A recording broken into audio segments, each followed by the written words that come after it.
Well,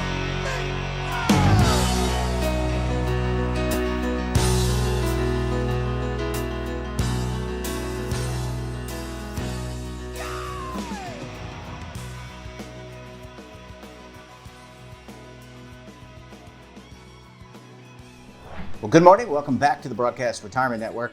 I'm Jeff Snyder. This is BRN AM for Tuesday, October 18th, 2022. And our top story today, how students spent more than $30 billion in federal COVID aid. Well, Jill, thanks so much for joining us. Really appreciate having you on the program this morning. Happy to be here. Thank you. All right, let's talk about financial aid, COVID financial aid for students, because kind of thinking back to the pandemic, it wasn't just businesses, it wasn't just individuals suffering from COVID that needed support.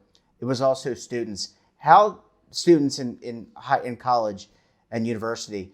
So tell me, how did the federal government respond, and what were some of the total numbers when it came to supporting higher education students?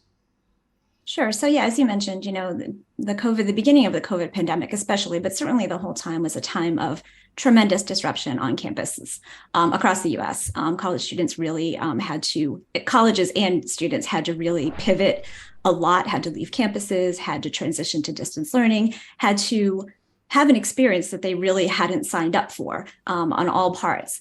And so early in the COVID pandemic, Congress recognized the need for funding to help our nation deal with the impacts of coronavirus. They passed the CARES Act, which, among many things, included funding for colleges and universities and their students to help them deal with all of these disruptions that were caused by the pandemic. And so over 3 rounds of funding, CARES Act was the first one, and then there were 2 subsequent rounds, one later in 2020, and then another one early in 2021, and totaled $75 billion to institutions of higher education.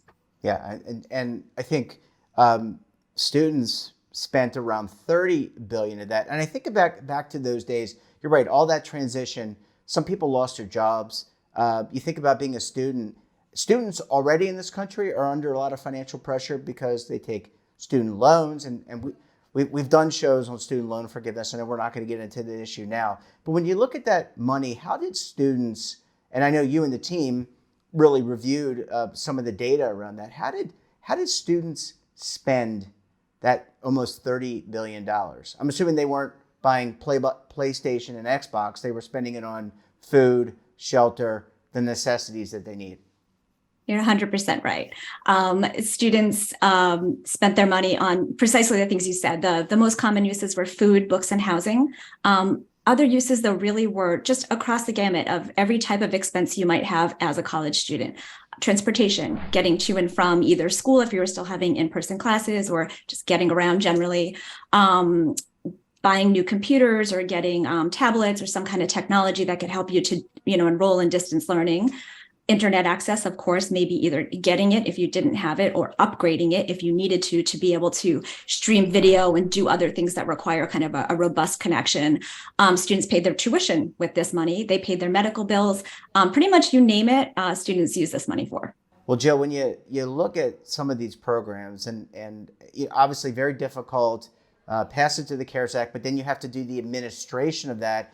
And by the way, the administrators doing all that work have to do that under COVID protocols, et cetera. But are there certain groups that maybe initially or through the subsequent funding are underrepresented in terms of receiving some of that funding to pay for things like tuition, room, board, food, et cetera? Sure. Yeah. So initially, Congress limited the use of funds pretty strictly to COVID-related expenses.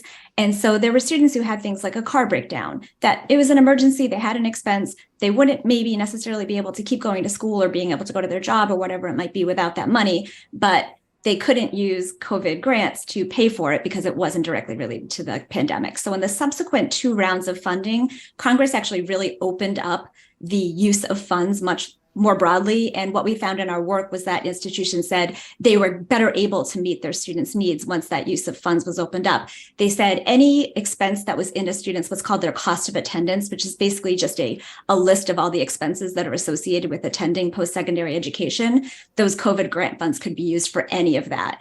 So that really helped more students to be able to access these funds. They all had emergencies, but early on, when they weren't COVID-related emergencies, they weren't able to get them.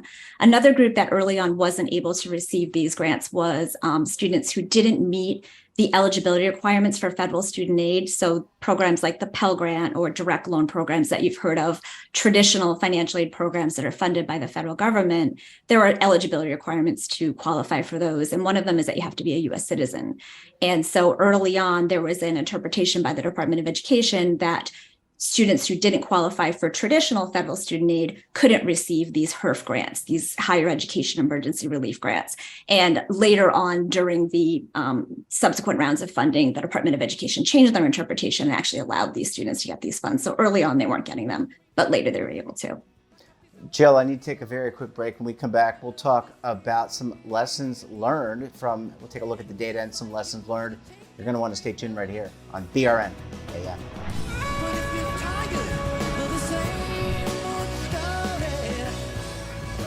Imagine a new television network that will make you richer, healthier, and in control of your financial future.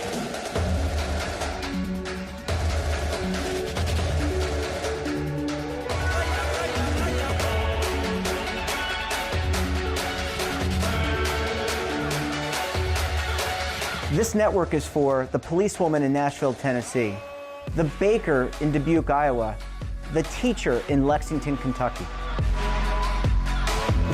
We want to make the idea of savings and retirement culturally relevant. But what do you see as a defining issue of the midterms, especially for the smaller businesses? I mean, they are the lifeblood of the American economy.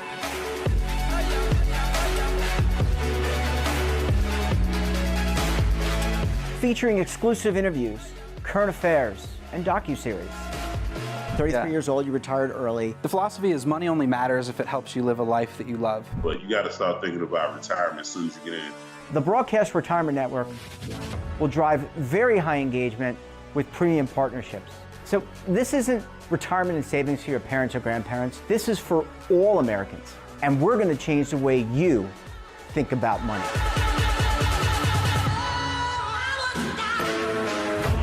Welcome to the next frontier of retirement and savings. This is BRN, the Broadcast Retirement Network. Are you over 50? Would you like to get up to 33% more income in retirement? Then call now for this free book, Annuity Do's and Don'ts for Baby Boomers. This free book reveals little-known secrets about annuity strategies that will help you make the right choices before buying an annuity. Call right now for your free book, and as a bonus, we'll also throw in a free annuity rate report, both absolutely free for calling Annuity General today. Call 800-504-8194. Well, Jill, thanks so much for staying with us. Really appreciate having you on the program and sticking around for the second segment. So Jill, let's talk about some lessons learned, because it sounded like as we had the COVID funding, round 1, round 2, round 3, there was expansion and there were some lessons learned. And again, no government program, nothing in general is going to be perfect the first time through. But when you look at the data and you look at what happened, are there some key takeaways maybe for the Department of Education and some of the underlying entities that support the education department in terms of these types of responses? Certainly. Yeah. Two that I can think of off the top of my head. One is that what we heard from institutions was that from administering this large pot of funding, many of them had emergency funding in the past. They had their own small programs that were, charitably funded or funded out of endowments or something like that. But doing something on such a broad scale actually sort of allowed to bubble up to the surface their knowledge of more ongoing, pervasive basic needs and security that was going on in their campuses, and that the resources to address these needs are going to be necessary even once the pandemic is over. When we heard about the ways that students were spending this money, it wasn't always on just masks or COVID testing. It was on food. People are going to need to eat after the pandemic as well, but those funds are drying up. And so certainly just the need for emergency funding and other sources of funding to help address these pervasive needs that students have is really critical. Another thing that we learned that was really important, and I think speaks well to just how essential these funds were for colleges and for students, was that these funds actually help students to persist toward college completion. We heard from almost every student, 89% of students either strongly agreed or agreed with the statement that the emergency aid they received allowed them to experience less stress, better focus on their studies. We had more than half of our respondents say that the funding helped them to stay enrolled in college or enrolled them to get better grades than they would have without the funding. And about a third said that these funds helped them to borrow less from student loans, allowed them to work fewer hours in their paid employment outside of school, or enroll in more courses than they would have without the funding. So clearly that this money made an impact to students and helped them toward that goal of completion. Yeah, and I just think about when I was in school. I mean, and it's a lot, that was years and years ago, and now the kids do so many things, and maybe they have a side job that they do in order to support themselves. Maybe they go out on the weekends, eat food with their friends, whatever. There's a lot of financial pressure on these students, as you said, not only with the student loans and paying for school, but with some of these ancillary expenses. When you look post-COVID, so obviously there's some lessons learned here in terms of the pandemic and how we can distribute the money as the funds better and what it's used for.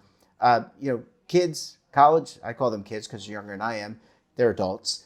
These kids that are going to school face a lot of financial pressure, tuition going up. It causes them to take higher loans, and then thinking about paying off those loans over time can be very challenging. Are there some takeaways in terms of pricing college education? Some things that need to be addressed so that these kids that are coming out of school in the next few years don't get burdened by a lot of student loan debt? I think one thing that NESFA's our work has really been focused on outside of this emergency grant funding has been on student loan reform. With the recent broad scale student loan forgiveness, it's already happened. It's not really something that's worth arguing about whether it should have or shouldn't have. But what we always said in the context of that was that broad scale student loan reform needs to take place. We've done work in other areas where we've looked at things like interest capitalization, just the interest rates of student loans, repayment plans, and just the way that they really burden students unnecessarily, really. Borrowers, once they're out of school, burden them unnecessarily and really, can impact their lives meaningfully and maybe even lead to, making life decisions based on how much they borrowed. And people shouldn't have to really, delay major life decisions because of the amount of debt that they have. Yeah, I think about you come out of school, you've got X number of dollars in debt, you can't buy a car. And that, by the way, that impacts your credit history, or can at least, if you don't make payments and what you have outstanding. But you can't buy a car, you can't buy a mortgage. I'm not saying you have a right to those things, but those are typically things that you buy over time. This financial debt that people have that they're saddled with, I mean, it really can be a weight around their shoulders and prevent them from kind of moving forward in their lives and being successful in their careers. For sure. A reasonable amount of debt can be a great thing, can actually improve your credit score. If it's a manageable amount of money, it can help you to create good habits so that when you have a car loan or you have a mortgage, you're in the habit of making monthly payments. But when you get to a point where you're having to make decisions about, eating or paying your student loan debt, that's not okay. Yeah, that is definitely not okay. Just one last question before we conclude the interview. We've talked a lot about student loans and the students. How about the institutions? I mean, these are institutions of higher learning, obviously. They have professors, they have staff, they have grounds, they have buildings. How do you and all that, by the way, goes into factoring for education costs. Is there a way to address the cost of education? Because is it student loans, but then there's is the main issue and the challenge, how do you lower that overall cost? I think the primacy of need-based financial aid is the most important thing. There are people who can afford the cost of college, and that's okay for them. Targeted financial aid is the best way to address the cost of college. State investments in higher education have gone down steadily over the past couple of decades. The federal Pell Grant hasn't kept up with these rising costs in college. The people who need the money the most need more investments from states and from the federal government than they're getting. And so need-based financial aid that helps the people who truly can't afford to be at college is one of NASFA's driving, is a driving force behind our mission. And I lied when I said it was going to be the last question. This is the last question. I promise. Mark my word. It's not just younger people. When I think of college, I think of being 18 years old. There are a lot of people middle-aged, people at retirement that are going back to school. So this issue is not a young person issue, although we're all young at heart. I still think at age 50, I'm young at heart, right? But this is an issue that really can shape the finances of an individual, whether they're a 25-year-old coming out of college, a 35-year-old going back mid-career, or someone going back in retirement to do a little education. Mm-hmm. Yes, for sure. That idea of an 18-year-old fresh out of high school who's a dependent of their parents, that's really not a realistic picture of who college students are today. Yeah. Well, Jill, it's great to see you. Thanks so much for breaking down the report. Really important, really interesting. Really appreciate having you on, and we look forward to having you back on the program again very soon. Thank you so much for having me. That wraps up this episode of BRN AM. Have a topic of interest, someone you think we should talk to? Drop us a line. And don't forget, for all the latest curated news and lifestyle, wellness, finance, tech, so much more, and all in one place, check out today's edition of our daily newsletter, The Morning Pulse. Want to search our archive, check out our latest content, or visit our website, and of course, all of our streaming partners. We're back again tomorrow for another edition of BRN AM. Until then, I'm Jeff Snyder. Stay safe, keep on saving, and don't forget, roll with the changes.